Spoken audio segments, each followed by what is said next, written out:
Walmart Business is in the business of helping your business. Regardless of whether you're building bridges, building spreadsheets, or building lesson plans. Ooh, that looks fun. Walmart Business can help save you time, money, and hassle so you can focus on what you're building instead of what your supply closet is missing. In short, we take care of business so you can do more with yours.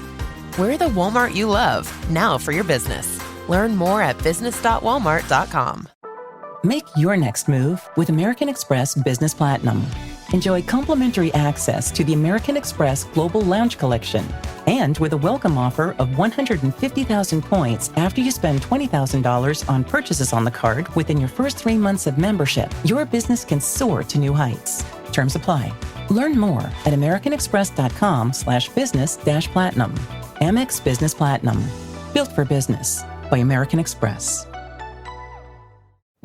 It's the Smucker's Uncrustables podcast with your host, Uncrustables. Okay, today's guest is rough around the edges. Please welcome Crust. Thanks for having me.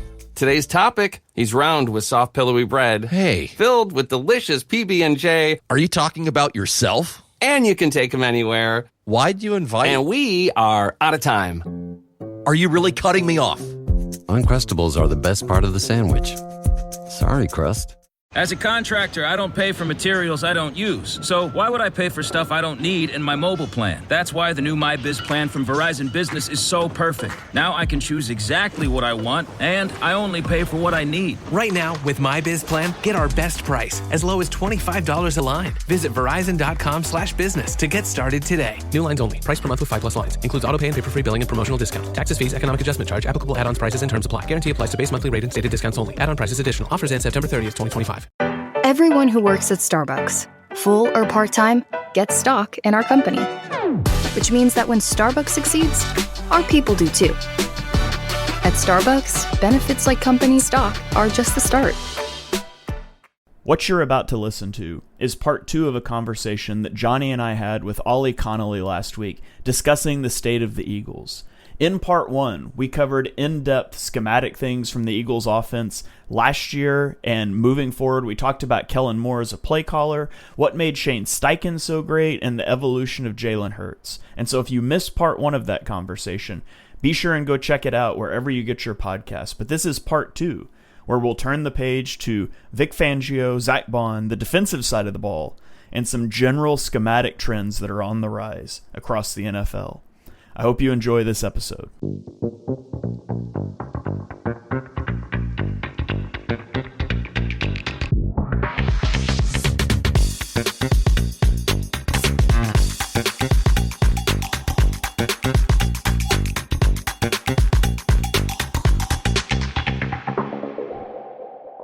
Yeah, let's transition, Ollie. Let's talk about the defense.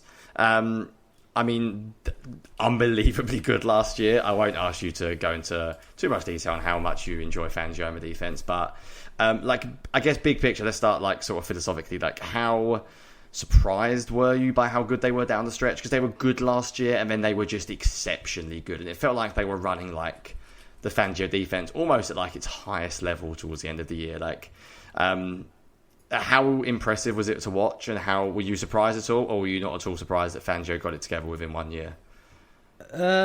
Not surprised by the end of the season when I saw him make a switch, and I was like, okay, they've hit on this. And the thing that really was just I cannot believe this is happening at the pro level is that they just look quicker than everyone else. And I know that sounds really basic. Yeah. You don't see that in the NFL. You don't see it where you have, I think, the 2 most punishing linebackers now, because Fred Warner's not quite hitting the way he used to, neither is Bobby Wagner, on the same team together, giving you the most fearsome duo by a factor of 4. That they just hit harder than everyone else. And I know, again, it sounds really basic. They were quicker than everyone else. They hit harder than everyone else. And you saw in the Packers playoff game, a team just tap out. They were like, we are not as athletic as these guys. There's nothing we can do. And every time that we try and run, they're quicker to the ball than us, and they hit harder than anyone's ever hit us before. That, to me, was I just don't know how you could make that happen.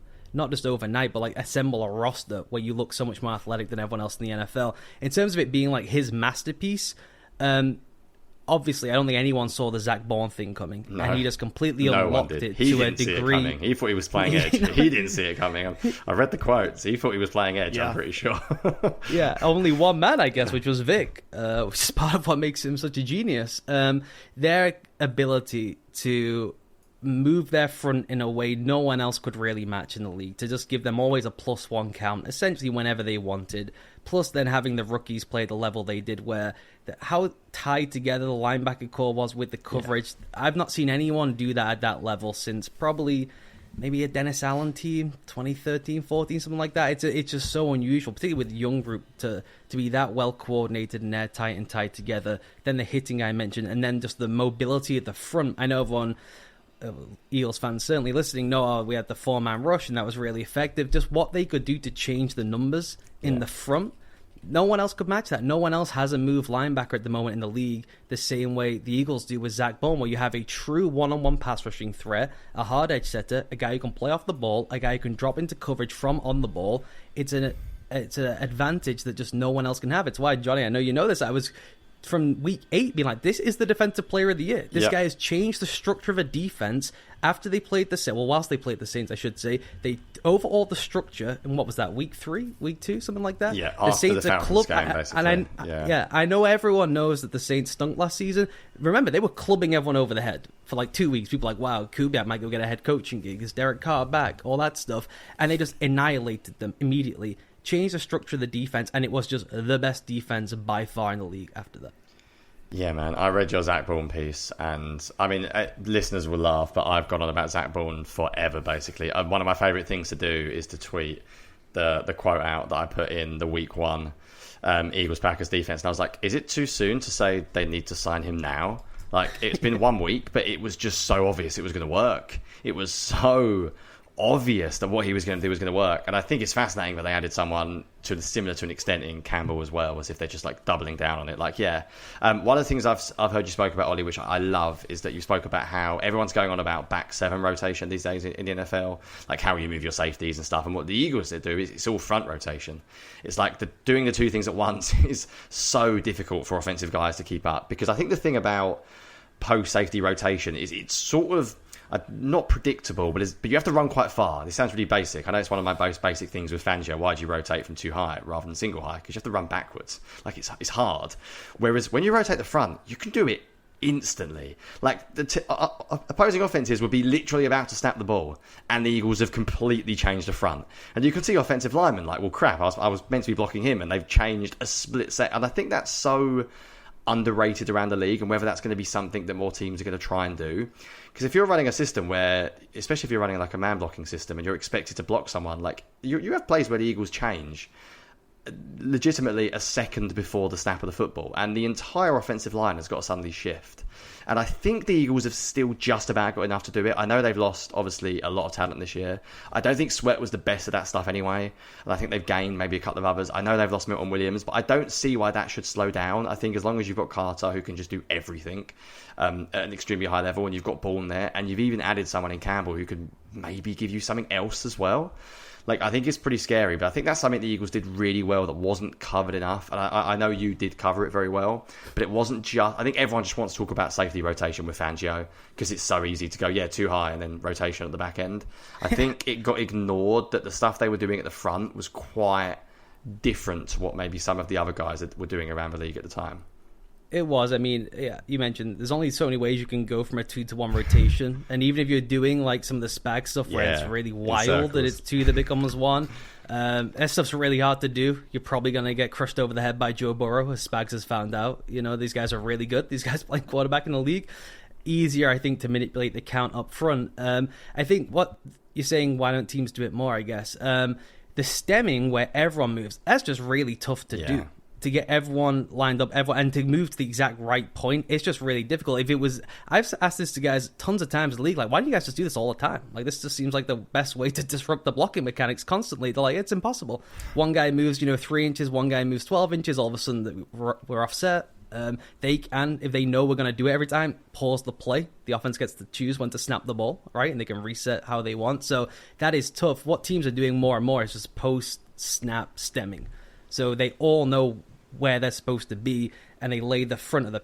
If you just picture the front and freeze frame the front, it looks like everyone's moved over a gap. You just do it post-snap. All the post-snap bare front stuff is this too of, we're going to be slightly lighter on the field, but we'll get to a bare front by blitzing a single safety, a single linebacker, whatever it is. So when we freeze the frame, it looks like we're in a bare front to begin with because we pinched everyone down and we slipped someone to the edge, but we didn't line up in bare, so we could keep some speed in the field. Where the Eagles, I thought, found the cheat code, and it was not just them. The Bengals were doing this for 2 or 3 seasons with Jermaine Pratt until he just was completely cooked last season, is just having one guy who's the move guy. And it saves you having to have everyone move around and all that communication, and you all know he's going before he goes anyway, right? So it's like you lose some of the concern of, will everyone be in the right spots if everyone moves on a string. Against the Saints, they did all pick up and all move, and they stemmed a bunch, and they did stem throughout the season, but not quite to like Belichick 03-04 degree. It was like Zach's gonna go, and Zach will know when to go based on what's happening in the offensive backfield. And we just have a guy. Most teams just don't have a guy who can hang in coverage and play on the edge and be a legit threat if it's play action to rush the passer, and be able to blitz from depth, and be able to turn and run in coverage, and be able to turn and run from the line. It's just you run out of things that he can do. It's like he can just do everything at a really, really high level. It gives you a level of front flexibility that no one else has. You go look around the top linebackers in the league. There aren't that many. And even the ones who were the best, Fred Warner. Fred Warner could not go and hang on the edge in the NFL and play against a heavy front. He just can't do it. So they found an advantage and weaponized it to a degree that was just awesome to watch. Yeah, I thought it was interesting, too, just the evolution of Fangio even throughout the season. Like, I remember watching the Week 1 game back. Watching broadcast of games is, I mean, obviously we're finding out what happens in the moment, but it's like I have no idea what's going on schematically sometimes. But going back and watching it, I was like, I have never seen Fangio run so much like spot drop zone coverage as he did like the first couple weeks of the season, and it was really weird. And then he just went from like transitioning into cover 3 match to running quarters at the highest rate he's run it in his whole career. And it was strange just to see him spinning the dials because everybody thinks of Fangio as the quarters guy, but really he was like the cover 3 match guy more so than quarters guy. And I think that's what sticks because, I mean, I obviously ran it a lot and the too high to start with, and that's what people think of him as. But last year it was really so much quarters coverage. And I'm curious if that was because the Eagles had 2 outside corners that they could just totally trust on an island, like Quinyon Mitchell, Darius Slay, you're on your own, and we're going to focus so much on these crossing routes and things over the middle of the field. I'm curious how that maybe will change this year with Slay gone. You're going to have somebody that maybe you don't trust nearly as much at one of your boundary cornerback positions. What do you think Fangio's counter to that's going to be? How do you think the defense will adjust with all the new secondary pieces this year? I don't know. Fangio knows way more than me, and he'll probably figure something out, and I'm excited to find out. I think when you run that level of quarters, it's less like I have trust in my secondary. It's like I get to crush everyone up front with my front, so I'll just buy myself some time on the back end. His thing has always been less so like, what is the coverage palette? What are the percentages? Does everything just have so many different levels in it? Even if it looks that, if you can go and get the percentage of like, hey, we ran 25% 3 match and 40% quarters coverage, like what are the contours of each coverage? What are the different rotations? Can I just make sure there's like 4 or 5 levels where most defenses wound up being split into 3 or 4 essentially. That's kind of where his real genius shines, so I'm sure that will stay the same. The question will just be, can they do the same with the front? It's funny you mentioned Week 1. Zack Baun in that Week 1 game, he's playing as what they call an apex cover down, right? He's like really in an overhang slot. Yeah. It's like they were trying to run a college defense at the pro level, and then by like Week 3 they're like, you know what, that was kind of a silly idea. Let's maybe we got Zack as an edge defender to move him off ball. Now we're playing him as basically a big nickel player. Let's maybe move him inside. That would make some sense. And you can only really get away with that if we're backing the shell up slightly to give ourselves some depth, particularly at the nickel spot, which then allows you to play more of the quarter. So I think it's more front to back, and this is what they can get away with the front. And if it's just as dominant as it was before, he can run the exact same defense on the back end. If the front isn't the same and he's got to put more investment and resources in fitting the run in particular, then he's going to have to figure out what he wants to do on the back end. He can still run quarters, right, and fit it from quarters if he trusts the safeties to do that. Otherwise, he's going to have to become more, as you mentioned, the 3-match guy to get an extra body down there. Yeah, I think the Ajomo, or the Milton Williams to Ajomo, and then the Ty Robinson to Ajomo role is going to be massive next year. Ajomo looked very good in limited snaps, but there's a big difference in sports when you're coming in at certain points of the game rather than being the guy. And Milton Williams, obviously, look at the paycheck he got, was very productive for the Eagles. Although sometimes I didn't think he was the greatest run defender of all time, so I think the Eagles may not lose as much there. But it's interesting the way you described it, going front to back rather than back to front. I think a lot of people get that wrong with Fangio. I think there's so much obsession with the Brandon Staley too high rotation, and it's not really what makes Fangio great. What made the Eagles defense last year so good was their run defense was unbelievable, and they got themselves in so many favorable situations. There were so many times they were third and long, so many times they were second and long. There's only so many things as an offense you can do when you just can't run the ball in early downs, and some of that's something Staley never figured out. Yeah, exactly. It's the total opposite. The total opposite. The Staley defense was wrecked because their the yards before contact and stuff as a defense was appalling. The amount of times that teams were just picking up 4 or 5 before anyone was even touching the run was so different to what Fangio did last year. So different. Yeah, same way with, you mentioned Staley. People know the light box theory. That was his thing. We're going to tempt them to run the ball, then we'll sit on the run. We're going to have a 6-man wall. That light box only works if the players aren't light. You look at those Georgia defenses, those guys are basing this theory on. You guys drafted them all, you know them. They had behemoths up front, right? It's a light box by count. The weight size is probably the same as it used to be when we put a safety in there, because we got the biggest guys on earth lining up in the middle of the formation. Same thing with the Eagles. Those guys are big.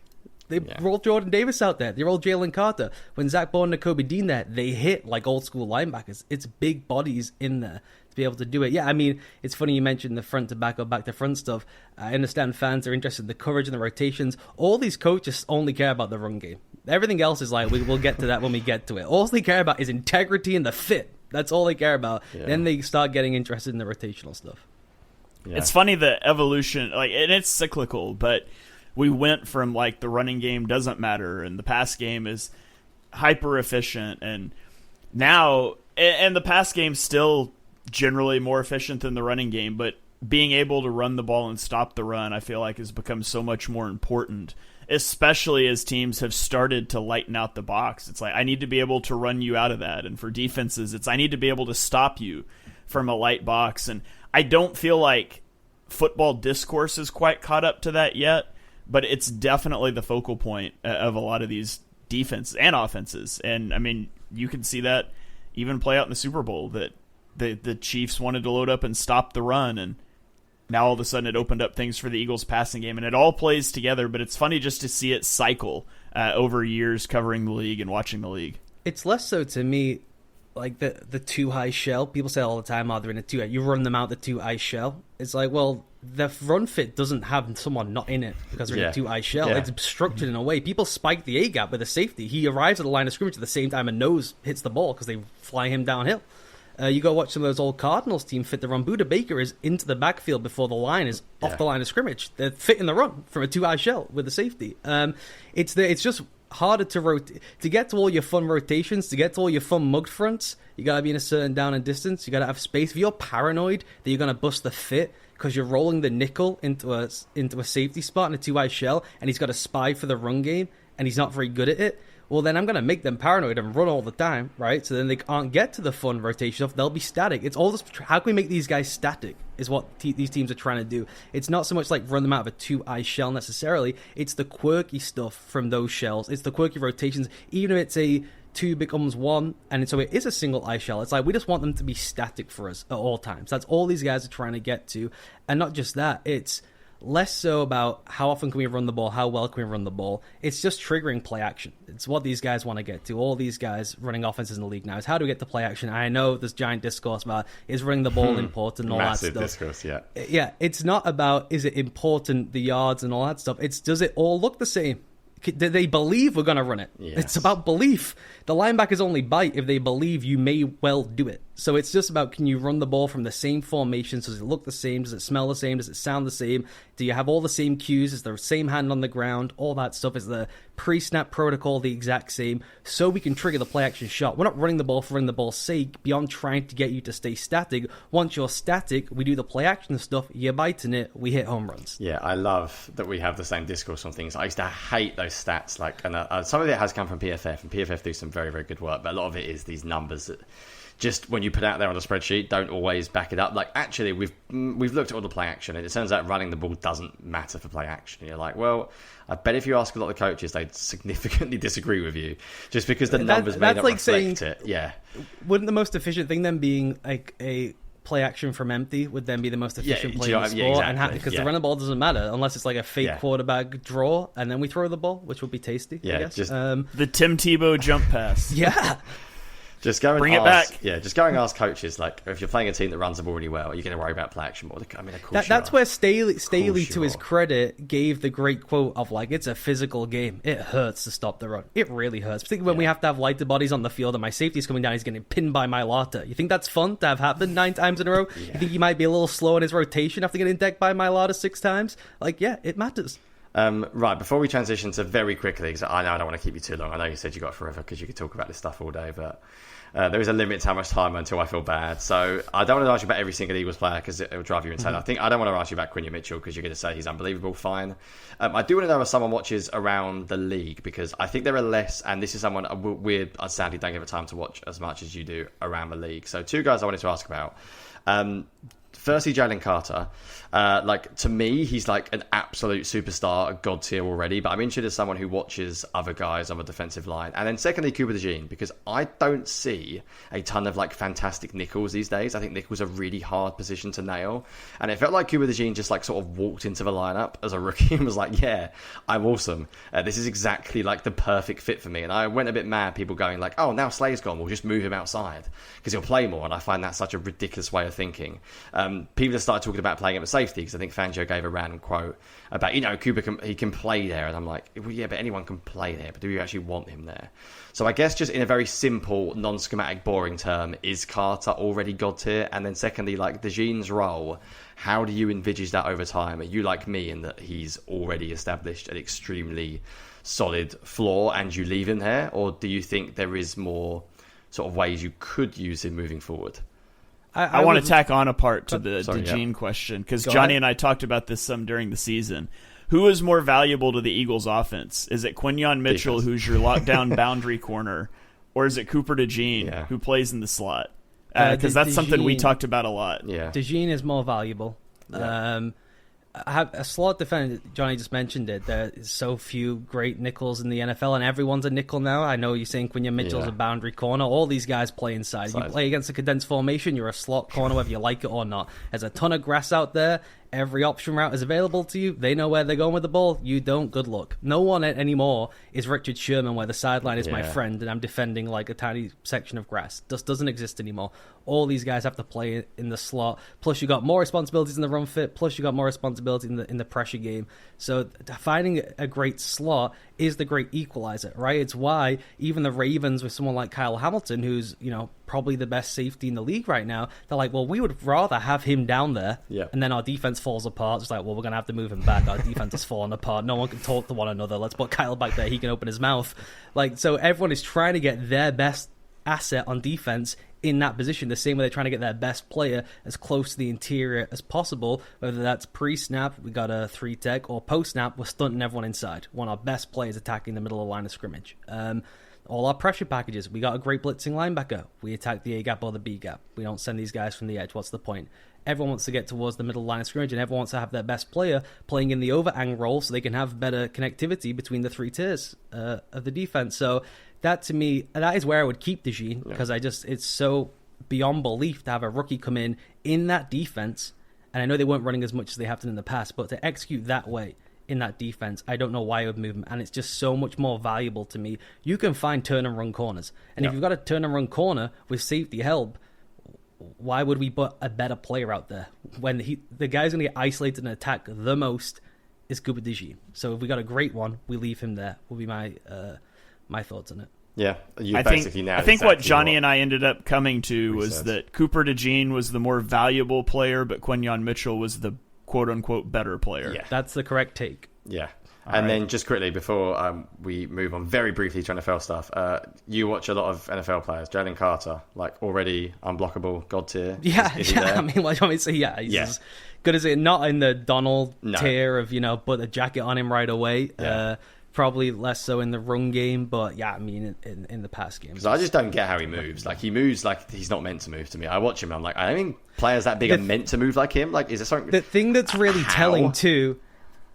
Johnny mentioned before, I wrote this really long piece about the best blitzing linebackers in the NFL. Yep. And so I watched a ton of the Eagles, and it's about how the front is tied to the blitzer, essentially. They were comfortably, I can say this because it's an Eagles show, the best defense in the league by far. They were the best defense far at, like, everything, but in this even, like, tiny micro thing where you can go and find the Commanders are really good at it, even though it wasn't a great defense, how well the front, the first level, was tied to the second level in the blitz game. Watching that, seeing how scared everyone was of Jalen Carter, told you immediately he has gone to God tier. Even when they got stuff wrong, and Carter got a lot of stuff wrong, by the way, off the snap, everyone is so panicked that he just exists on Earth that it opens up a ton of space for everyone else in a way that you just don't see with a ton of interior plays in the league. This episode is brought to you by Chevrolet. Chevy certified service technicians are factory trained to fit your vehicle with the tires specifically developed for it. And with our tire price match guarantee, you get the best fit for the best deal. Let us do the work. Available on select eligible tire brands at participating dealers only. Offer ends 12/31/2025. Terms apply. See dealer for complete details. Visit Chevrolet.com/service to learn more. When evaluating potential hires for your small business, it's essential you look beyond resumes. Sure, a candidate may appear impressive on paper, but understanding the person is crucial. LinkedIn, the world's largest professional network, provides a complete view of your candidate's skills, experiences, and interests. With LinkedIn's up-to-date data, you can be confident that you really know who you're hiring. Post your free job at linkedin.com/achieve. That's linkedin.com/achieve. Terms and conditions apply. Here at the Almond Joy Factory, where tropical vibes abound, we use soft, fresh-tasting coconut. The crunchiest almonds and delicious chocolate candy. Ah, but do you know what our most important ingredient is? Sometimes you feel like a nut. Sometimes you don't. Almond Joy's got nuts and something even way better than that. Yes, Almond Joy is made with almonds and joy.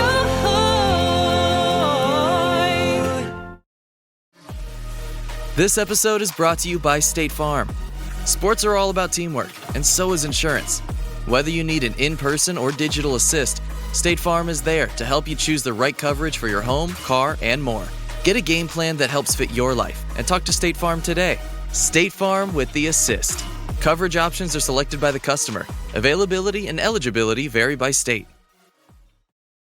My name is Happy Gilmore. I haven't swung a club in years. You know what you gotta do. Grip it and rip it. Or... Oh, now that is some Happy Gilmore! Everyone is talking about the comeback kid, Happy Gilmore. Happy knee. Yeah, baby! Happy Gilmore 2, only on Netflix July 25th. Rated PG-13, may be inappropriate for children under 13. One of these days, he's going to catch one of those spikes, too. He's going to intercept a spike. I don't know when, but he's eventually going to get one. Right, okay, Shane. I don't want to keep you too long on it. I know I've said it. So I do want to ask you, because basically I want you to give me homework. So you mentioned, and this is genuinely not a lie, I have a document up that is about 96 pages long that I update. Not with like basic stuff. If I read something really good and I'm like, I need to note this down, and if you post a long form, well, it's there. So I've got a current heading, like two-man blitz, and my big takeaway from that was like any free down linebacker now has to offer something as a blitzer. You said that early on in the article, and that's like my big takeaway that I'm going to remember when I scout moving forward. And I also already know how much Good job you covered the Eagles with Nakobe Dean, Zack Baun, and Julian Campbell. It seems like they know it. I know how much you talk about the linebackers as well, and how painful it was to watch some of the Eagle defenses the past 10 years where they just ignored linebacker. But I do want to ask you, like, big picture, because as I said, almost like set us homework, set my listeners homework, as well as me and Shane. You watch more big picture stuff, so I'm sort of open to interpretation. You can talk about whatever you want. In terms of like offensive schematic trends, I know you've already spoke about empty, and I've read your Bryce Young piece, which is one reason why I like Bryce Young more. I think it's so interesting to look at how you spoke about how the offense they built, because I remember watching the Panthers play the Eagles last year, and I thought Bryce Young was exceptional, and they're actually one of the best offenses at getting after the Fangio defense actually last year was Bryce Young. And that Panthers offense. So you can mention empty if you want, but you have already brought it up. Like, big picture on schematic trends, where do you think the league is going? Is there anything on like sort of broader league trends where you think, it doesn't have to be where the Eagles will move to, by the way, it could be teams around the league, it could be where other teams are going. I think in a very simplistic term, Shay mentioned we've gone through this cyclical cycle and now it's like, oh, we're back to running the football, but that's very basic. Like any teams to watch out for, any coordinators to watch out for, I'm basically giving you free reign. Like, if you were to set us homework and say what's going to happen over the next couple of years, what should we look out for on the offensive side of the ball? The big things are what everyone is trying to do, and this does touch on the Eagles, is run some version of a power spread offense. Is how can we fuse together power running principles, gap scheme runs, guys pulling and moving? Can we get to an all five can pull offense, which is just really tough to defend, whilst keeping the spread element to the passing game? And it takes on a whole bunch of different forms, right? It could just be that we've got such a dynamic running threat quarterback. Our tight end is an unbelievable split zone blocker. We can get more gap elements into our game. We've got extra hats and they don't. Or it can be like the Bills, who had the extra eligible linemen constantly last year. My beloved Alec Anderson, just the god of the read optional, essentially, the patron saint, where they're rolling an extra lineman out all the time. It could be a H-back. It could be back to the old McVay things of Robert Woods and Cooper Kupp and having condensed sets where your receiver becomes an auxiliary lineman for you for like 50-60% of the snaps. So that is kind of where everyone is trying to get to. The Cardinals, I think, have the best run game version of this. The Bucs did some really interesting stuff under Liam Cohen. I'm sure he'll take it to Jacksonville too. Yeah. I'm a fan of the extra lineman one just because I'm kind of like old school chewing tobacco defensive coach. It's fun to see people roll an extra lineman out there. And this again is all for how do we best trigger play action? And how do we get everyone to be static? The best way we can do this, we roll in the chunky guy. Here comes Alec Anderson. People think we're running the ball. They were the most efficient play action team in the league last year with an extra lineman on the field. That's just really unusual to think of. Yeah. They also have Josh Allen, really helpful. But that, to me, is the main thing where people are going. You pair that with, okay, and how do we get to empty? Okay, and can we ramp up the tempo to keep these guys static? And then it's how do you synthesize all that into one offense? It's really difficult to not have this kind of like accordion offense, which the Bengals always end up with, which is like our run game does not match our passing game. Now we're really siloed. Everyone knows what we're going to run. So trying to fit all that together is just really difficult. It's why I thought the Cardinals, Bucs, and Bills was probably the most impressive example of getting all those elements into one offense last season. That's really cool. Shane, anything you wanted to add on that sort of broader picture? No, that's awesome. Really insightful. And I know you talked some about the defense, with just trying to get the late front moving and build everything from the trenches out. But is there anything else you wanted to shout out on the defense trends that you're kind of looking for? Defensive trends would be mostly like everyone's trying to get to non-traditional Tampa, I guess. It's like, how can we get to Tampa in the wackiest ways possible? All these guys, it's all they want to do now. How many different pull runners can we get? The one that they've all been talking about in coaching clinics this offseason is called this compressed 3, where you essentially have 3 guys within the width of the hashes, which makes the middle of the field really, really narrow, but is a massive level of exposed distance to the perimeter, and essentially daring guys, can you beat us outside the numbers down the field? Now, I watch these clinics, I go, these guys are really smart, they're all talking about it, that's interesting, and then I'm like, well, if I'm facing Patrick Mahomes and Josh Allen and Lamar Jackson and Jalen Hurts and Joe Burrow, I don't think I'd want to leave outside the numbers exposed in that sense. So I'm cautious on whether they'll really try that. The Cardinals, again, I was going to mention the Cardinals to you. Last year. You love Jonathan Gannon, don't you? Just say on the Eagles pod. Do you not? You always bring up the Cardinals about how they're a very interesting...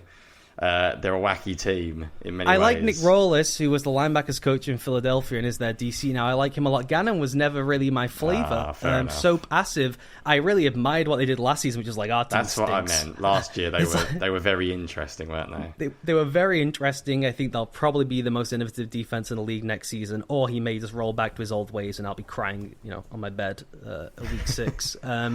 So non-traditional Tampa would be the thing. Everything that's happening in the front, I'm sure you guys are covered constantly with different looks and re-blitzes and overload fronts and all that stuff, and just how much movement you can get in some of these mug situations, finding any way you can to say, we're going to dictate the terms to you. We will set the protection, then we will tee off and attack the protection. There's only so many protections. If we can decide it as a defense, it just gives us back the advantage when you guys know where the ball is going. At least we know the protection and we can attack it. And then kind of the big macro trend, which is not really fitting with the Eagles, I guess, is the inverting the downs principle, which all these top guys have got to, whether it's Flores, Vance Joseph, you mentioned the Cardinals there, Jonny. Yeah. It used to be, and you guys saw it in the Super Bowl better than anyone, we will play in our base on early downs. We'll send the 4-man rush when we have to. Our fun down for us as defensive coaches is we'll blitz. We'll send the heat on third and medium, third and long, or whatever. Yeah. And now it's just completely inverted. You go look at the blitz rate. Even the Steelers, who are like always 12 years behind everyone else, they're like, okay, we get it now. You send heat on early downs because you want to get a negative play. It's how you kill drives. So you send heat on early downs and you back up the 4-man rushes for third downs. We get third and long. Let's cloud up the coverages and let's go have some fun with the 4 guys. That is what all these teams are trying to get to now. It's obviously difficult to do. You need the talent. But that's kind of the main macro trend that I don't think anyone really is talking about in football. People still think third down is like where they send the heat. And it's just completely flipped on its head now. Yeah, that's awesome. There was something you said that I was going to bring up. That's what I was going to say. I was starting to look at, you call it non-traditional tampers, which I saw that. I think it was Match Quarters who did something on it, and NTTs, and I was like, what the hell is an NTT? And I think I've just put 2 and 2 together, and I think that's what he was on about, which really makes me feel really smart. I remember watching it and seeing NTTs in his title and being like, I'm obviously Match Quarters has gone too far. I have no idea what an NTT is. He speaks a lot about free high defenses. I think a lot of people talk about free safety defenses, and I think maybe that misses the point. I don't think it has to necessarily be free safeties at all times, but it's this idea of like free high defenses, isn't it? That's the thing that I'm sort of looking out for. And I think you mentioned that Gannon done it a lot, and there's this really strange clips with the Cardinals last year where you've got safeties just 2 yards apart from each other. They're really, really narrow. And I remember watching, I know you spoke about it before, and I've always wondered whether that is possible. And I've also wondered the Jean feels like a really good fit for that as well, because he can so effortlessly drop back.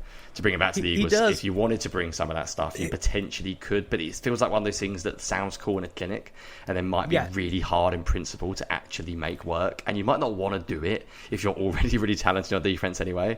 It's a bit like the Kellen Moore chat. Maybe you don't need to make things this hard. I was about to ask, did we just go from criticizing Kellen Moore for being an ego offensive coordinator to trying to turn Vic Fangio into one? I'm not saying it's a good idea. I think it's ego coaching. When I watch the clinics, I'm like, well, because a lot of what they're trying to do is go, well, these guys now are designing their offense. They think we're playing a 2 deep shell. They're trying to punch us through the middle, particularly with a fast ripping guy. That's what a lot of offenses are doing. You get someone tight to the formation and you just rip them through the 2 eye shell. Those guys panic. We punch it underneath, essentially, and try and get a runaway. Because if you drag the, say, field side safety with the guy who's ripping through the hole, that clears a giant void on the other side, right? We run a deep cross behind it, a dig. There should be space to run into behind it.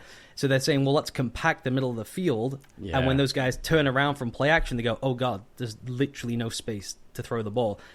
I look at that and I go, well, if you just ran a 1 lurk and put 2 guys there, it's the exact same thing that you need with an investment of 2 players instead of 3 players. So I'm cautious about it, but it's, the Vikings have done this a lot. I think if you can tie it to sending pressure, which is where it's not so necessary for the Eagles, they just don't need to send 6 guys in the pressure every time. But if you send in 6 with a constricted 3, it's so much space to the perimeter, but you just think of the panic stations. If you're facing Brian Flores, you don't know what's happening in the front, and then you look up and try to throw the ball. There's 3 guys where the throw is designed to go. All of a sudden, they're in real trouble. So it's something to track and watch. Yeah. I'm cautious on whether teams will really invest in. Yeah, I think you mentioned the clip. I'm pretty sure it was Cody Alexander who did the video last year. I'm pretty sure it was the Cardinals, and there was literally 3 safeties next to each other, and Buda Baker was the middle safety. And basically, they stayed 2 deep, and Buda Baker was in the backfield on a run play instantly. And you mentioned that you've got 3 safeties deep, but you're not really 3 deep against the run, because Buda Baker I think it was a tackle for loss. He was there so quickly downhill. But as you said, do you need to do that? Or are you just wasting 2 guys then when you don't actually necessarily need to do it? But I will keep an eye out for it. That's one of the things I thought you would talk about. And yeah, you mentioned empty early on. I massively keep taking an eye on empty this year as well. I don't think that is a gimmick. I think that's been around, obviously, for a long time. And you mentioned pistol, Ollie. Genuinely, you were one of the first people to write about the pistol.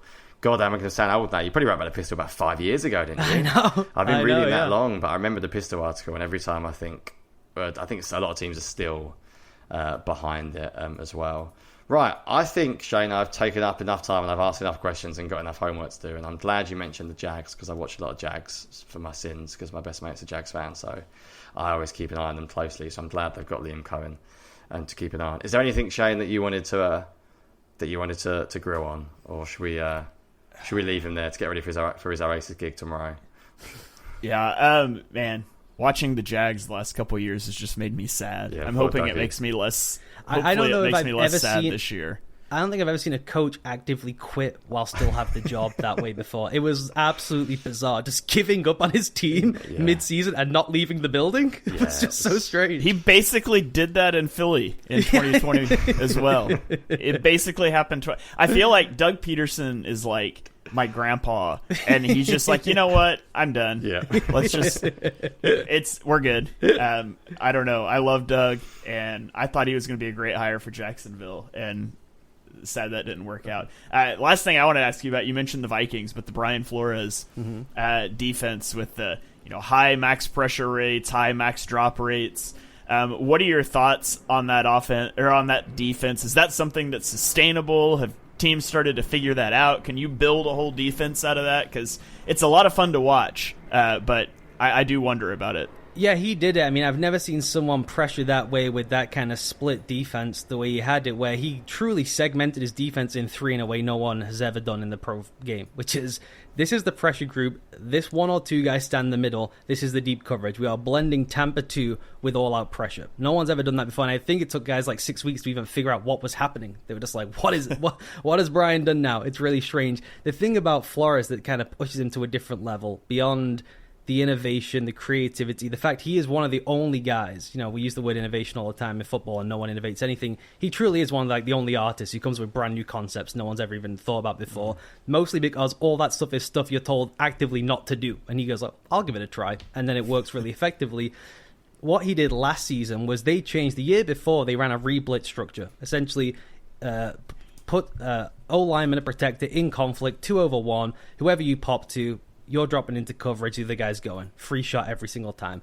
What happened at kind of the middle span of the year where the defense fell away was offenses started to realize, well, if we know how to set the conflict right, if we know we can get one guy to drop out, let's get the guy we want to drop out. We'll just set to the bad player, and then we'll run a drag route underneath with our best player on their worst guy in coverage. And so teams are starting to crack the code.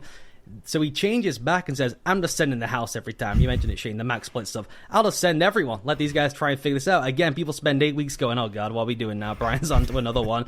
And so then teams start trying to figure that out, right? They're keeping extra guys in. They're getting rid of the ball earlier. They realize now, well, he's playing split field coverage with a max pressure. Why has no one ever done that before? Brian starts to find out. People start ripping him apart in the middle of the field. So then he changes back to the re-blitz structure, where everyone's reading again. Everyone's like, oh, he's doing it again. Oh, now everything's on. Then you get to like week 10, 11. Everything's on the table, right? He can go back to everyone goes, or we read it out as we want, and just no one knew what to do with him anymore. So I don't know how much meat is left on that bone. I do know the ability to toggle between the two is impossible for anyone to figure out. And in fact, the best example of it was, if you remember the pick six he got on Rodgers, it was in London actually, Jonny, if I remember correctly. It was. I think it was Van Ginkel. That was the first week he went back to the re-blitz, and people laughed at Rodgers, understandably, because it's Aaron Rodgers. But he threw it because he thought everyone was coming, because that's what they've been doing, and he returned to the re-blitz structure and got a pick six off it. So for you to be able to most teams don't have that level of staff and player continuity to change the mechanics of your pressure package week by week based on the opposition, based on whatever lineman you want to expose, based on the preferences of the quarterback. No one else can really do that because it's just so difficult to coach, and the fact you can get those guys to do it is just like mind-bending to me. So I think that general, what you were saying before about can you run a max blitz structure with two safeties deep, I don't think that's sustainable. I just think the history of football has told us that. If everyone knows you're setting up in that, you just got a massive void in the middle of the field. These guys will eat you alive in the NFL. Your ability to change your blitz structure every week, not the paths, but the mechanics of the paths, no one else has that in their bag right now. And so I just don't know how teams are going to cope with that. All right. Awesome. Yeah, it's been a lot of fun to watch. I'm just not sure how far you can push it, but it's one of my favorite defenses to watch for sure. Obviously behind the Eagles, but I think that's all I have. Jonny, anything else you want to get out there? I knew it would be a long one because I know what Ollie's like. As I said, if anyone listening has listened to the Read Optional pod, this is actually quite short for Ollie. He's like, wow, done in under 90. Yeah. Barely getting started. But yeah, no, I've wanted to do this for a long time, so I've messaged Ollie a few times. I know it's nice having a Brit as well. Probably one reason why I've always followed you is just a Brit doing the schematic stuff you do. I knew about your career, but I didn't realise you lived in the States for that long as well. But you're back home now, so I'm going to count it as a win for the Brits. But yeah, no, seriously, massive thank you. If we can get you on any other off season to do a similar thing, I think it's just good, because sometimes me and Shane get bogged into the weekly discussion of the Eagles, and I always like getting guests on that have like a broader perspective, especially on the league as well. But also sometimes when you get bogged down in the week to week, you forget to, like, it's nice to have someone come on and mention, like, oh yeah, Kellen Moore. And I was like, oh god, yeah, I forgot I hated Kellen Moore for like 8 weeks. Like, I forgot. The Eagles won the Super Bowl. So we just sort of, it was perfect by the end of it. And then you actually think back and you're like, yeah, they did sort of suck for like 6 to 8 weeks. It's quite nice to revisit things. So yeah, I know Shane will ask this, so I'll leave you, Ollie. But anything you want to plug before you get out of here? I've already mentioned the Read Optional, but anything else? You got upcoming? Anything else? Anything else upcoming? I'm doing something on Rex Ryan that I need to finish, so saying it publicly means I should probably go and finish it. Yeah, basically where the league is at defensively now is all from Rex, and he doesn't get any credit, and we should carve a Mount Rushmore of defensive minds with Rex right atop it. So now I'm going to have to go finish that. Thanks, Jonny. All right. Well, Ollie, thanks so much for joining us. This was awesome, and I don't know why Johnny's trying to hustle you out of here. I'd stay and talk for another 30 or 45 minutes. But Johnny's like, nope, we got to end this thing. So I guess we'll acquiesce to my co-host's wishes. But thank you so much for joining us. And if you guys have enjoyed this conversation, go check out Ollie's work at the Read Optional Substack. Written content, podcasts, lots of stuff there that you guys can go check out and get a guy that's smarter than I am, at least with the film stuff, and looks around the league a little bit more than I do as well. So go check out all of his work. Ollie, thanks so much for joining us. We would love to have you back on in the future. Thanks for everybody who tuned in live here, for all of you listening on the podcast feed. We really appreciate it, and we will catch you guys next time.